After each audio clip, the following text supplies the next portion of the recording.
Hi friends, and welcome to my channel. My name is Brentley, more commonly known to the internet as Little Gremlin Library, and I'm so excited you're here. I have been making book content on Instagram for about a year and a half, and I decided I would finally try my hand at some long form content over here on YouTube because I love to yap. And more specifically, I love to yap about books. So this is me getting to yap with all of you beautiful people about my favorite thing in the world, books.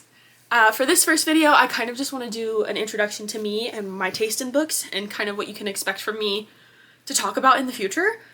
So I'm going to go through some of my favorite books and my favorite authors.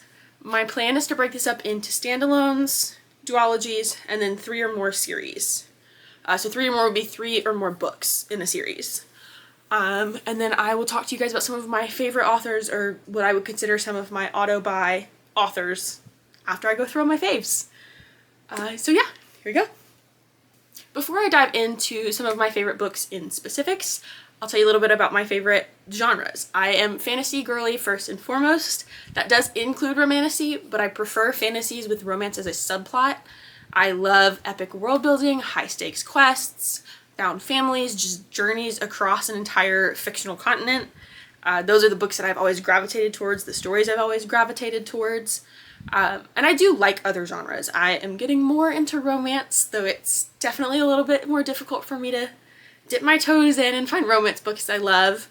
I do love mystery novels, but more of the murder, mystery, crime, drama-esque type mystery novels, not necessarily thrillers. And I enjoy a fair amount of dystopian. I think when it's really well done, they can be super entertaining reads. And I love sci-fi. That is probably my second favorite genre after fantasy because it has a lot of similar elements. But I grew up watching a lot of sci-fi movies and TV shows with my dad, and so that's another book genre that I've just really gravitated towards as a reader. So those are my genres, those are my topics, those are the things that I enjoy reading that kind of define my taste. And so for each category, I'll probably have it divided into a fantasy and a non-fantasy section. Just to show you guys the volume of fantasy that I read is a lot more than my non-fantasy. So expect a lot of discussion of fantasy books. And again, including romantasy, but heavy on the fantasy aspects of it. So we're going to start with standalones. And this is actually the one category where I may have fewer fantasy than non-fantasy, because I find it's really hard for me specifically to find a standalone fantasy that I just love. So we'll start with my fantasy standalones. Probably my favorite all-time fantasy standalone is Heartless by Marissa Meyer.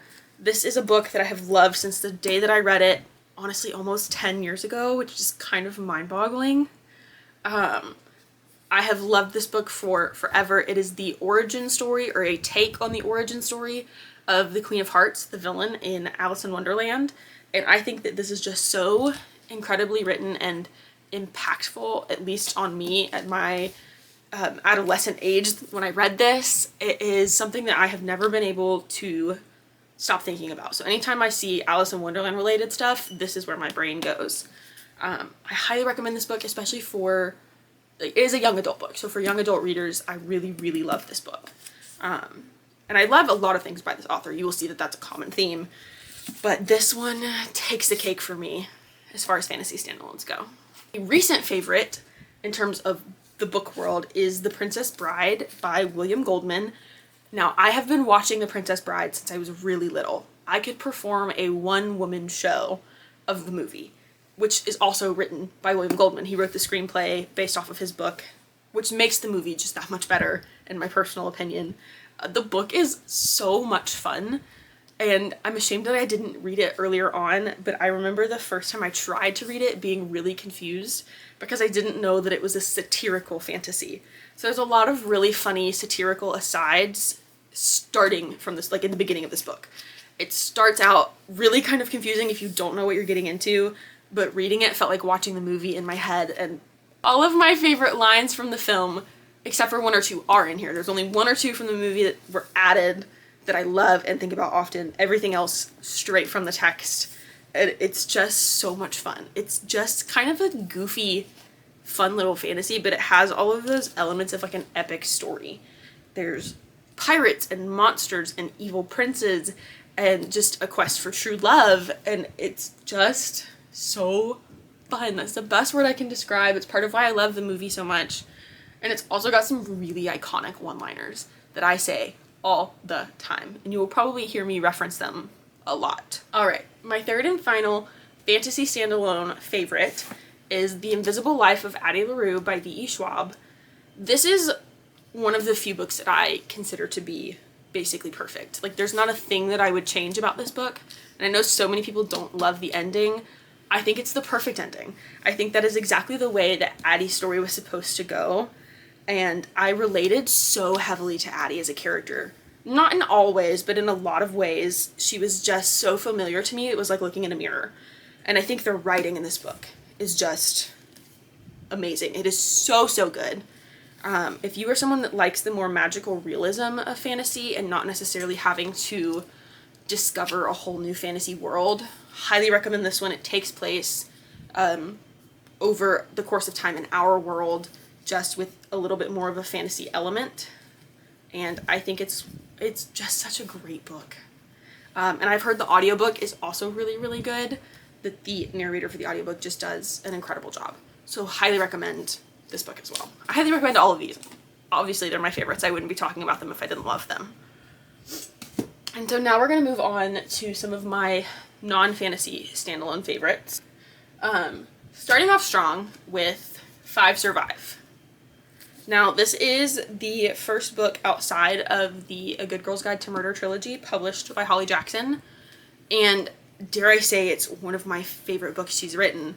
This book, I read it and had to put it down before I went to sleep because I knew if I got any further I wasn't going to sleep. 1, because I had to know how it ended, and 2, because it's Holly Jackson and she knows how to scare the living daylights out of me. It takes place in the span of 8 hours, which is about how long it takes you to read it. And the fact that so much happens in those 8 hours is insane. I have never felt such anger towards a fictional person as I did in this book. So if you want a really good fictional enemy, highly recommend this one. The main character of this one, Red Kenny, is so special to me. She's just my little angel baby. I want to wrap her in bubble wrap and never let anyone touch her. So if you were looking for a good thriller, or if you want to know what book keeps me awake at night, it is this one. In basically the complete opposite vein, we have Pride and Prejudice by Jane Austen. I believe I am now at 6 different copies of this book. I've started collecting them on my travels, so I've gotten them from kind of all over the place. But again, this is a book that I consider to be pretty much perfect. There's not a whole lot I would change about it. I think it's just such a great story, and the fact that it was written by a woman for women and is still for women all of these years later. It's a beautiful story about love and identity. As beautiful as the love story is, I think it's such a beautiful reflection of what it means to be associated with your family and to have a family you love and to just be willing to do anything for your family. I think that's the core of who Elizabeth Bennet is that she would do a number of things for her family and to protect her family because she loves them, even if she doesn't always agree with them. And she's a character that I think a lot of girls find themselves in. Same is true for me. I identify really heavily with Lizzie Bennet. But yeah, just it's a classic for a reason. It continues to be a classic. I really love this book, and I am a 2005 adaptation girly. You can't tell me that Matthew Macfadyen does not have the most perfect Darcy. I will die on that hill. The hand flex just makes the movie. Even if it isn't, 100% true to the source material as it could be, it's still an incredible adaptation. And going again in a completely different vein, we have The Book Thief by Marcus Zusak. I read this book last year for the first time, and I am not typically a very emotional reader. Do I have my little moments where I gasp or a tiny little cry of outrage? Yeah, sure, who doesn't want to throw their book at a wall occasionally? This one made me ugly cry. Like, chest-heaving sobs when I got to the end. And the worst part is that you know it's coming. The beginning of this book tells you how this book ends. But it's so uniquely written in terms of perspective, and I think it's such an important story. Even if it is a fictional story, it can so easily reflect real stories from that time. And I think it's a beautiful depiction of humanity at its finest and at its lowest. I think this is a book that everyone should read, and it's really cool to watch this become a classic as it ages. It's already considered a classic now in many circles, and I think for very good reason. This is a book that I think changes anyone that reads it, and if you aren't changed when you read it and you don't feel like your heart has been ripped from your chest, I think you might need to read it again because you missed the point. And I've got 2 books here by Morgan Matson. Morgan Matson, I love her. She writes some of the most fun young adult coming of age stories that I've ever read, and they were such a big piece of my reading journey, especially in my middle school years.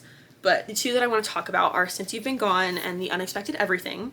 Now, these are sort of interconnected. There's little crumbs and Easter eggs woven between the 2 of them that connect them because they happen in the same fictional town of Sandwich, Connecticut. Since You've Been Gone was the first Morgan Matson that I ever read, and it, to this day, is my favorite of hers. It's a beautiful story about friendship and growing up and learning to find your identity beyond just the people that you're friends with. Discovering what's important to you and who you are going to be. And it's just about summer and fun and learning to live a little and making the small moments the big moments and making those little moments count for everything that they're worth. So deeply, deeply love this one. Very formative to my middle school reading years. And I read it at a time when I needed it most and have reread it many, many times since. And for The Unexpected Everything, this one I read a couple of years ago and had almost as much fun as when I read Since You've Been Gone. Again, it is a young adult coming of age. There's romance in both of these books, but that's not the main point. The main point is really exploring a sense of identity. And this one, especially with your friends, why are you friends with the people that you're friends with? And what would you do to keep those friendships and how important they are to you? But never getting so sucked into your friendships that you lose sense of who you are. Now, this will be the only technical romance book that I think we're going to see in all of this video. And that would be Book Lovers by Emily Henry. I read that for the first time this year. Pretty much an instant 5-star for me. I knew from about 11 pages in this was going to be a book that I would love forever. I relate so heavily to Nora. There's a lot of myself that I see in her character and her personality, and it was great to see her journey through this and being okay being a little bit different from everybody else, even when she didn't necessarily want to be, and learning that you can make things work. You don't have to give up on something just because it's going to be difficult and it may throw a kink in some of your plans, but you can work through those little bumps in the road and you can make something be worthwhile. So it's probably the only romance book I've ever given 5 stars. But I love it so much. I'm hoping to see it get adapted for the screen one day. Logan Lerman would be my perfect Charlie Lastra. I would love to see him bring this character to life. But I really do love this book. It's not for everyone, but it was for me. And now I've got 2 books that are nonfiction. The first is Everything I Know About Love by Dolly Alderton. I read this for the first time last year and have annotated so many of these pages. I think it's a really beautiful memoir for people in their 20s. I think being a girl in my 20s and figuring out how not to be a teenager anymore is really, really hard. And this book was able to take a lot of the things that I feel and that I struggle with and just put them into words. And it's just a really good reminder to never take anything for granted. Because you can lose it all and things are going to change. Because change happens. It's the only inevitable. But learning how to change with it, with your life, is so, so difficult.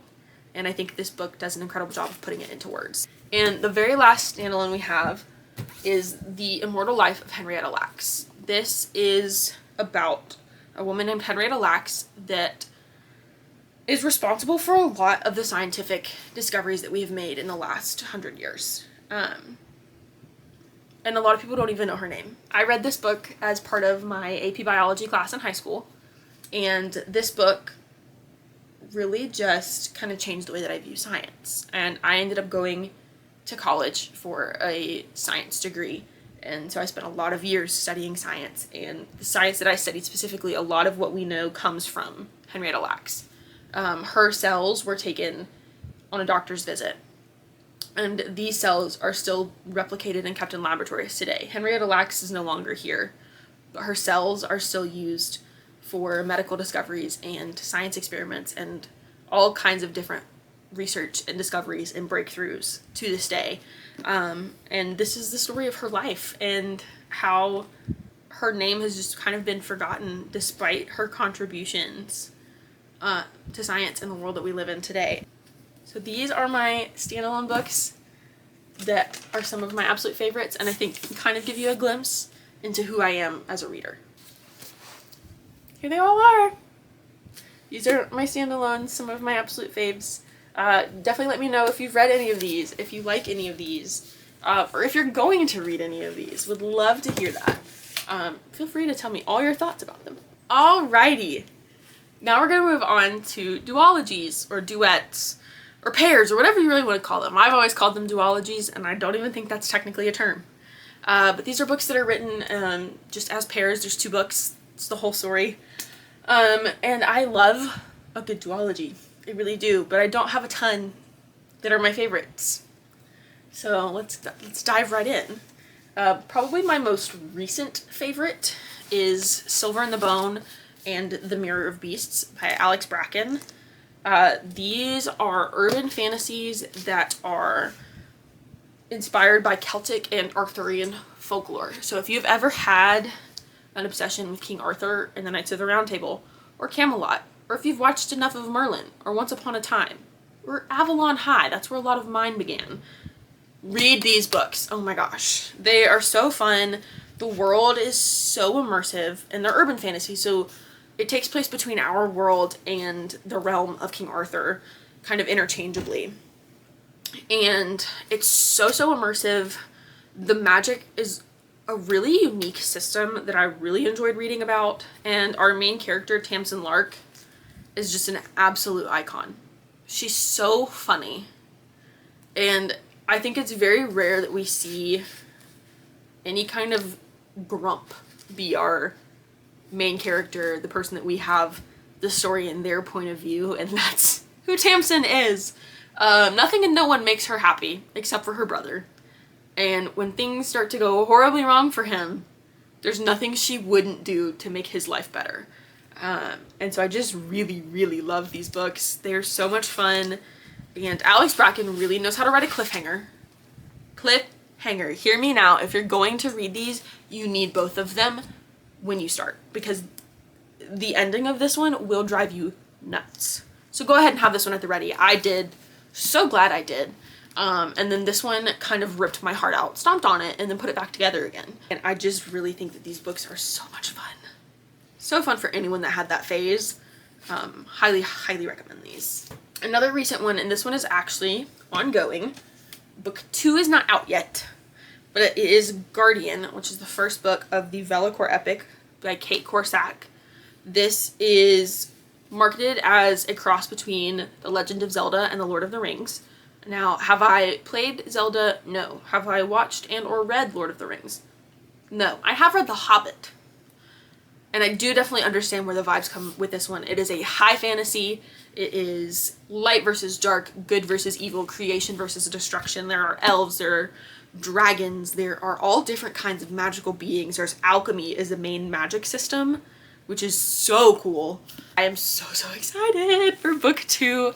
This truly, I think, is one of the best epic fantasies written in the last decade, and I need more people to know about it. Kate is an indie author. She's such an incredible human being. I love to bully her on the internet so that I can have book 2, because I need it desperately. So this is Guardian. I highly recommend it. Book 2, Son of Saints, comes out in spring of 2026. So read this one, mark your calendars, get excited. Alright, another duology that I absolutely love is Dance of Thieves and Vow of Thieves. Now, these are relatively popular books, and not enough people know that there is a trilogy that was written, published, and set before these 2 came out. It is called The Remnant Chronicles. It starts with The Kiss of Deception. I Love that series. I have to go get them to show them to you. So this is the Remnant Chronicles. This is the trilogy that is set before Dance of Thieves and Vow of Thieves. And I think you need to read these first. I know so many people that love Dance of Thieves, and I love Dance of Thieves as well. I do think it's better than this trilogy, but I think their reading experience is so enhanced by having read these three first. There are so many subtle nods and Easter eggs to what happens in these books and the characters in these books in Dance and Vow of Thieves that you just miss out on. You miss out on these little nuances that make the story that much better because of the history in these three books right here. So I love these. I loved getting to expand on the world in the Remnant Chronicles. I think it's just a really interesting concept as a fantasy. And I think that this is Enemies to Lovers done really, really well because they actually attempt to kill each other at some point. It is an attempt. They do try to harm one another. But then it also is just a really beautiful love story, and it is a family love story in a sense. Because one of the main characters, his family is so important and is so fundamental to his journey. And it becomes important to our FMC, Cassie. It becomes so important to her journey as well. So these are just a super, super great fantasy duology romance subplot. Absolutely love them. Actually, I don't know that I would call these a romance subplot. The romance is kind of a big part of the plot. I don't know. I would say that they're probably pretty equal in terms of fantasy and romance plot. I don't know what you want to call that, but that's what they are, and you should read them.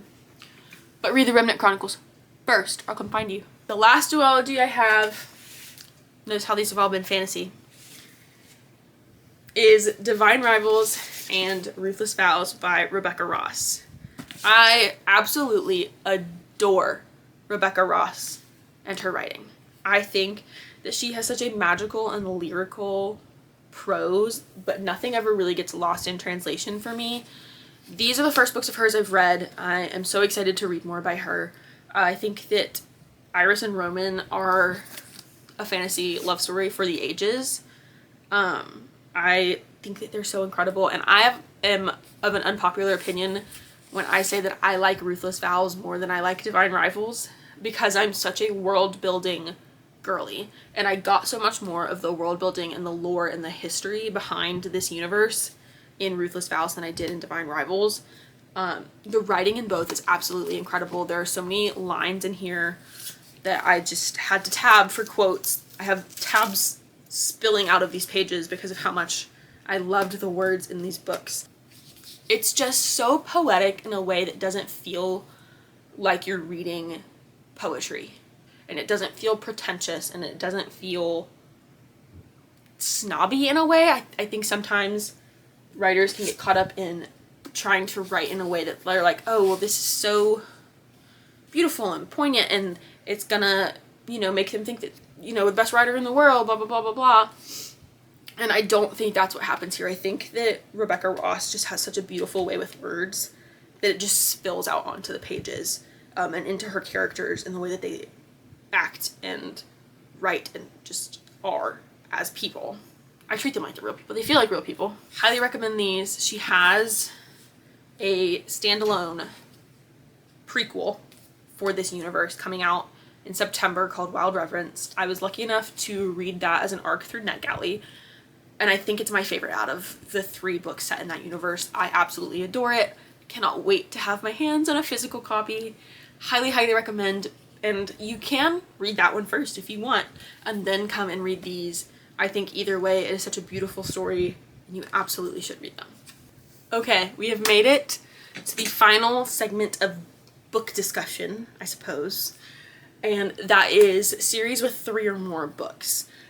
These are, again, split into fantasy and non-fantasy because the fantasy kind of runs wild in this domain. I love a good series. I love commitment to a series. I like to get really attached to characters, and I like the ability to explore worlds more in depth. So I am hopeful that we're gonna see a return to books beyond 3, like 3-book series.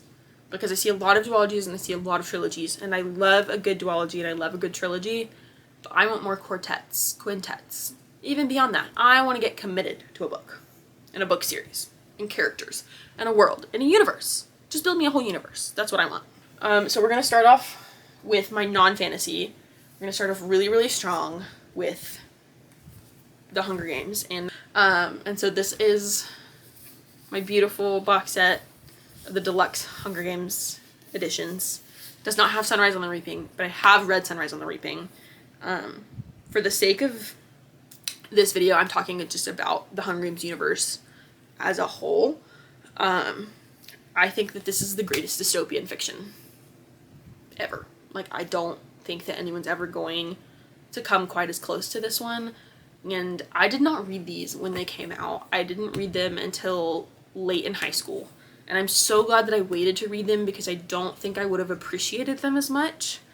And I have reread the trilogy. I reread it prior to reading Sunrise on the Reaping, just to fully immerse myself in this dystopian society that Suzanne Collins has created. And it's just such a compelling story. And I think there is so much to learn and dissect from these books.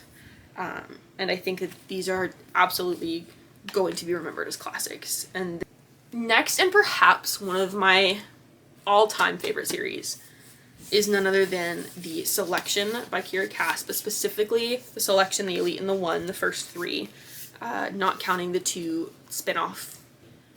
I love them. There's something about them. I read them in middle school, and I just have never been able to stop loving them. I think that they were just such a fun experience with dystopian, and that's the thing.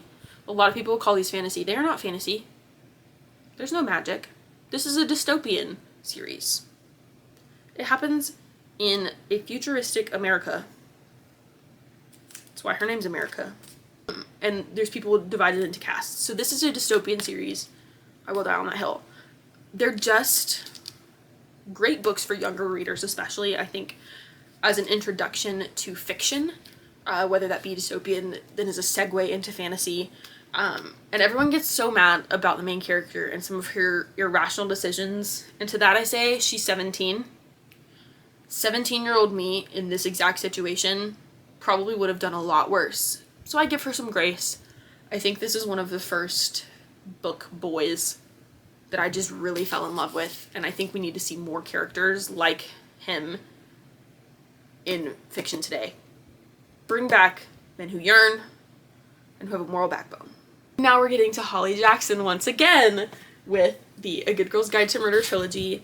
These are the absolutely gorgeous special editions from the UK that I paid international shipping for.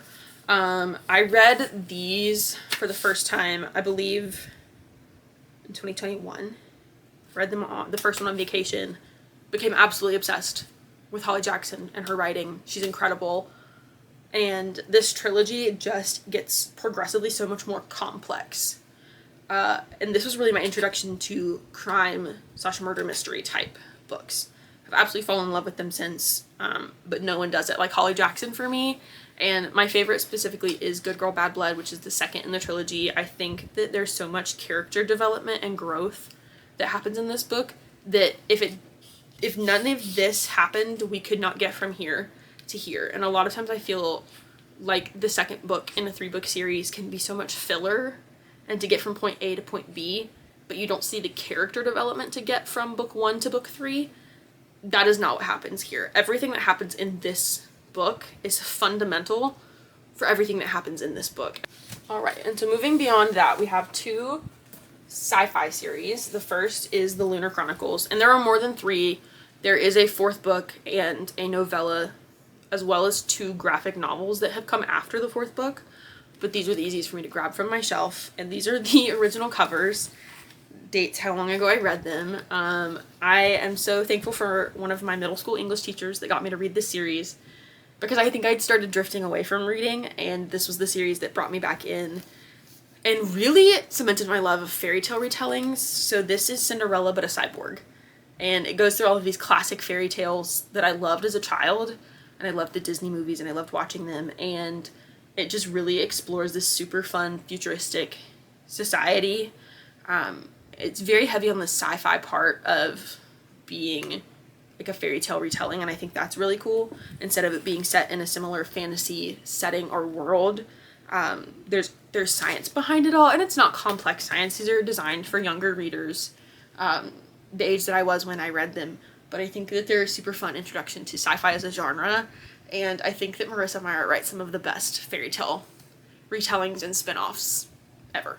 Finally, we have another sci-fi, and that is The Ender Quartet by Orson Scott Card. I read these after watching the movie for Ender's Game, and this is some heavy sci-fi, but the second book, Speaker for the Dead specifically, is such a good commentary on humanity and what it means to be human and how that changes as society moves on and how perspectives can shift so drastically from one lifetime to the next. Really, really, really love these books as a diehard science fiction lover. Alrighty, and now let's move on to some of my favorite 3+ book fantasy series. And I am recording this on a different day because I ran out of time when I was originally recording because I had to go to a wedding. So now I'm going to talk about some of my favorite fantasy series that are both completed and ongoing, that have slated 3 or more books, which is my favorite topic. Move that out of the way. So starting with some of my favorite completed ones, I'm going to start off really strong with the Prison Healer trilogy by Lynette Noni. I read these last year and honestly really reminded me why I love fantasy series so much. The plot twist in the first book is just insanely fun. Super, super epic. I really, really loved it. And then the next 2 books really just build on this incredible world. And it has fantastic found family, which is one of my favorite tropes. I am not much of a trope person because I feel like reducing a story to just its tropes misses out on so many things. But I can pretty much always be sold on a found family. And this has a fantastic one. I absolutely adore the side characters almost as much, if not more, than the main characters. The magic system is really, really cool and really well fleshed out.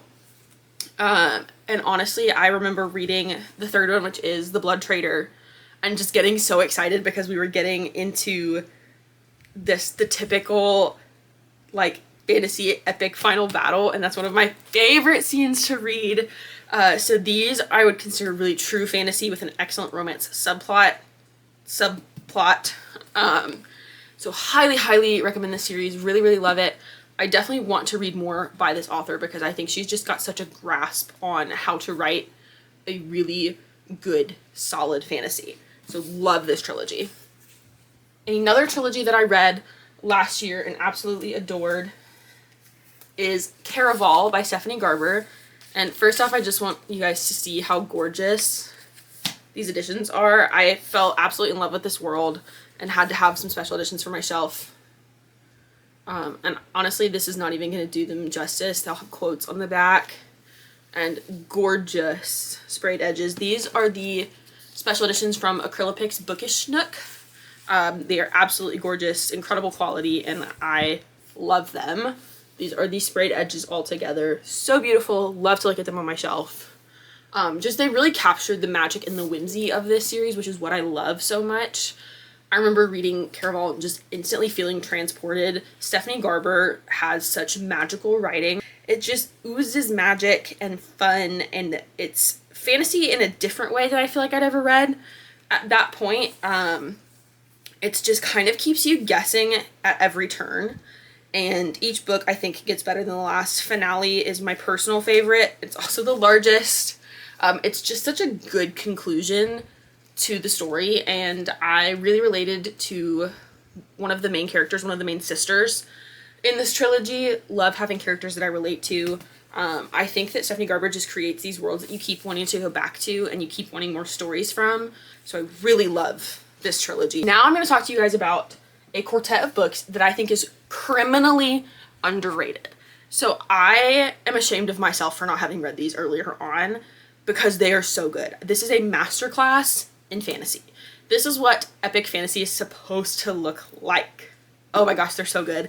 And that is the Ember Quartet, or An Ember in the Ashes by Sabaa Tahir. I don't think I knew what I was in for going into this series. I had just heard about the first book and I knew it was like a 4-book series, and I wanted a longer series I could commit to, and obviously it is a commitment. Like, these are big books.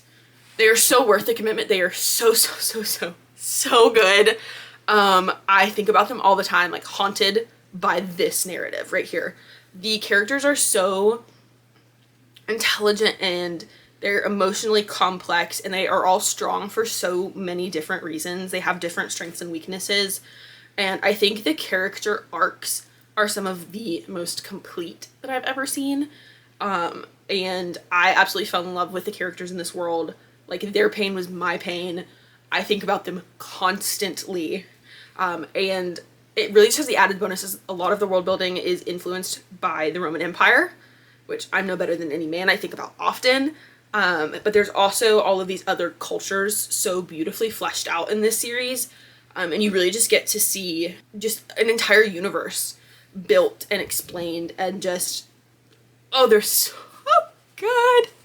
And just this whole universe is so intricate and detailed, and you just can't put them down. Like, after you finish the first one, you immediately need the second one, and then you need the third one, and then even though you're scared, you need the fourth one.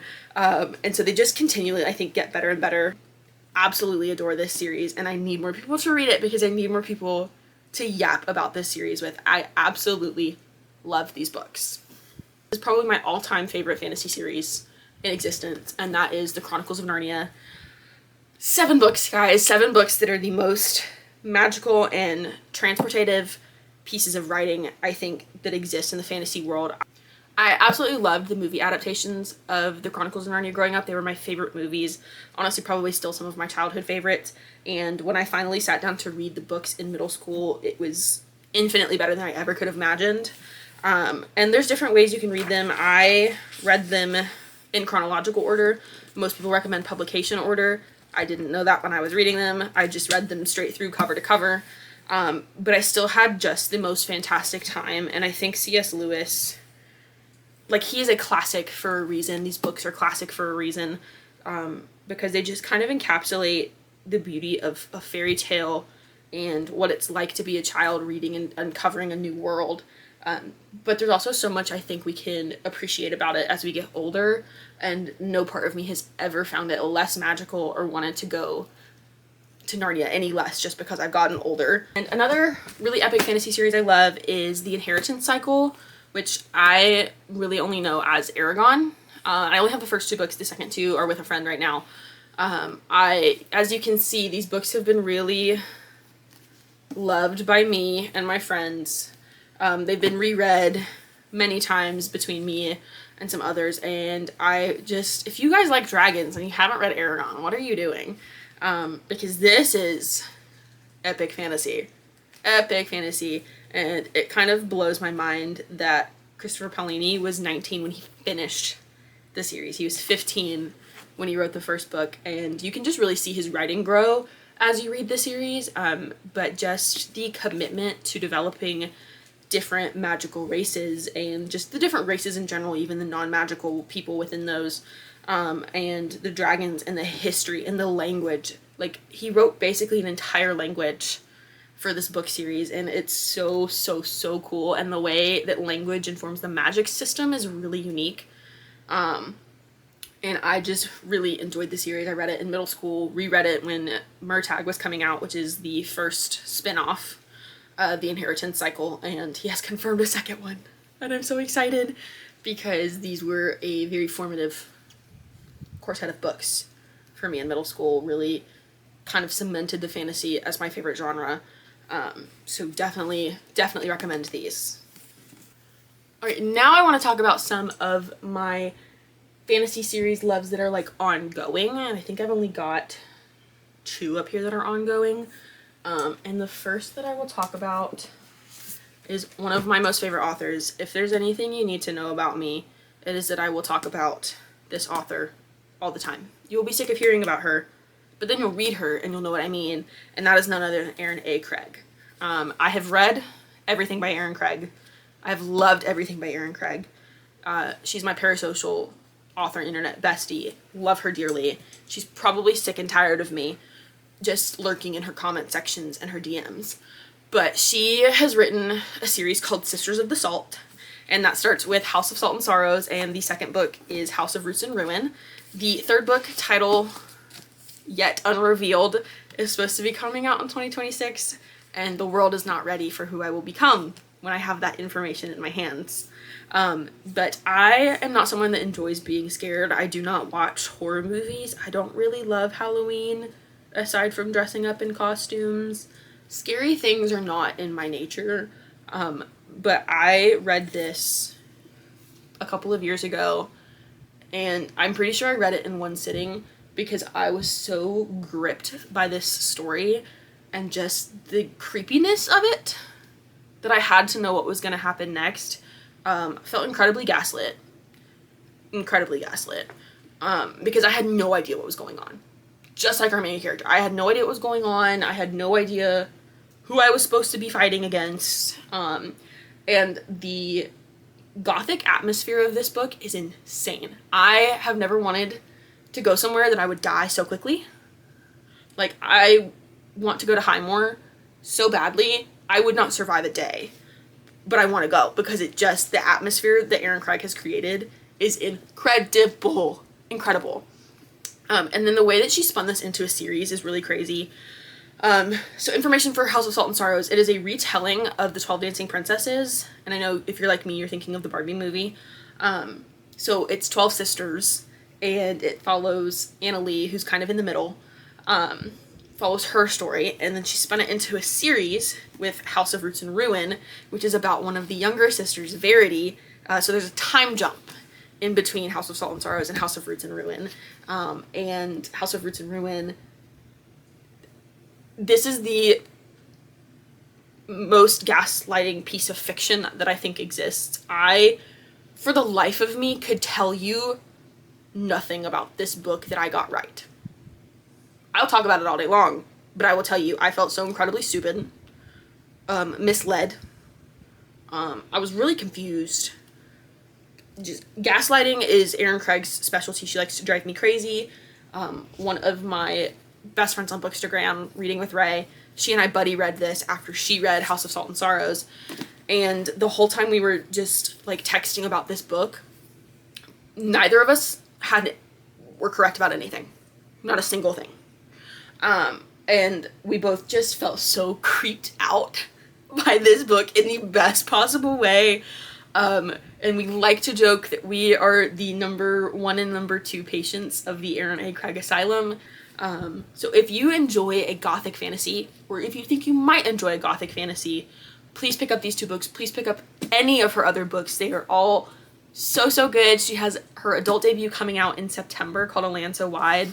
I was so fortunate to be able to read an ARC, to receive a physical ARC from Pantheon, the publisher. I think it may be my favorite of her books. I really loved the female main character, and I would highly recommend picking it up when it comes out in September. Perfect for spooky season.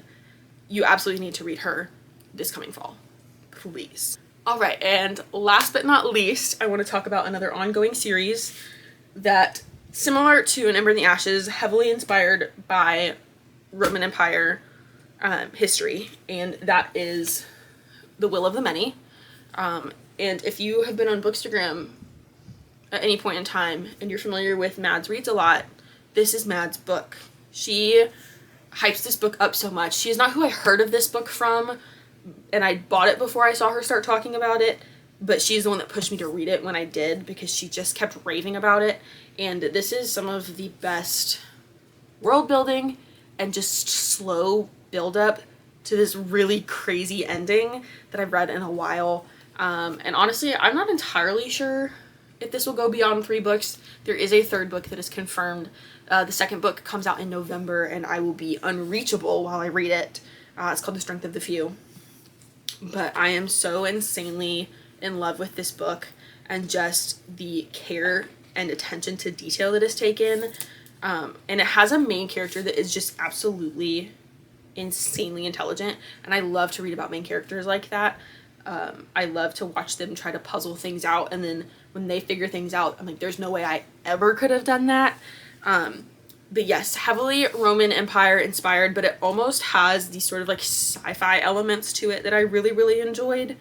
and these sci-fi elements belong to part of the magic system, so there's really cool technology available in this one, but it's also a really competitive boarding school and a deadly competition.